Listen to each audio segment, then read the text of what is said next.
কিরে জন্টু মন্টু, তোরা ওখানে বসে কি করতেছিস? দুইজনে বসে দেখা যায় ভালোই বুদ্ধি পরামর্শ করছিস। তোদের তো আজকাল ক্লাসে দেখতেই পাচ্ছি না, তোরা স্কুলে যাচ্ছিস না কেন? কি সমস্যা? না স্যার, আমি তো স্কুলে যেতেই চাই। এই যে জন্টুই তো আমাকে যেতে বাধা দেয়। জন্টু প্রায়ই বলে স্কুল নাকি আমার কাছে হেঁটে আসবে, সেই জন্য আমাকে যেতে দেয় না। ও বলে যারা একটু শিক্ষা দীক্ষায় ভালো ছাত্র তাদেরকে স্কুল সম্মান দেখায়, সেই জন্য নাকি স্কুলই পায়ে হেঁটে ছাত্রের কাছে চলে আসে। সেই জন্যই তো কয়েকদিন যাবৎ স্যার যাচ্ছি না স্কুলে।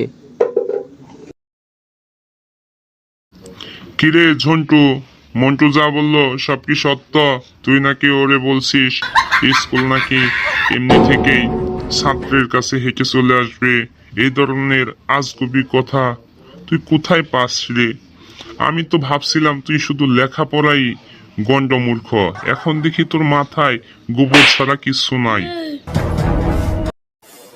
কি যে বলেন স্যার, মাথায় যদি গোবরই থাকতো ঠিক মতন তাহলেও তো কিছু মাথায় ঘাস গজাইতো। এখন তো দেখি মাথায় কোনো ঘাসও গজায় না যে ভালো কোনো ফসল হবে, তাও তো হয় না। এটা কি হতে পারে বলেন? হ, তুই আর কোনোদিন জ্ঞানী হবি না, তোর মাথায় সত্যিই গোবর। তা না হলে এই কথাটাও বুঝতে পারতেছিস না? আরে মদন, এটা তো একটা কথার কথা। মাথায় গোবর বলতে বোঝানো হইতেছে তোর মাথায় জ্ঞান বুদ্ধি খুবই কম। ও, সেই কথা স্যার, এটা তো আমিও বুঝতে পারছিলাম না প্রথমে। মনে করছি আমিও নাকি বোকা শোকা, সেই জন্য বুঝতে পারতেছি না। আচ্ছা স্যার, আপনি আমাদের দুজনকে একটা হিসাব বুঝে দিয়ে যান তো। মন্টু বলতেছে 5 আর 5 যোগ করলে কখন 12 হয়। আমি তো এই উত্তরটা কখনো দিতে পারতেছি না, আপনি একটু দেখেন তো।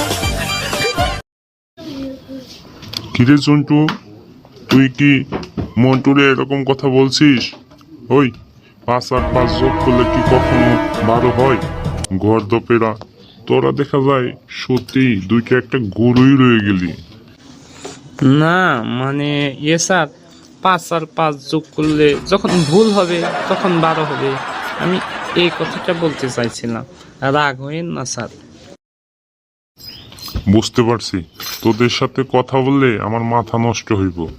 তোরা স্কুলে মনে চাইলে যাস আর মনে না চাইলে না যাইস, এইটা তোদের ব্যক্তিগত ব্যাপার। তোদেরকে মানুষ করা যাইব না, বুঝতে পারছি।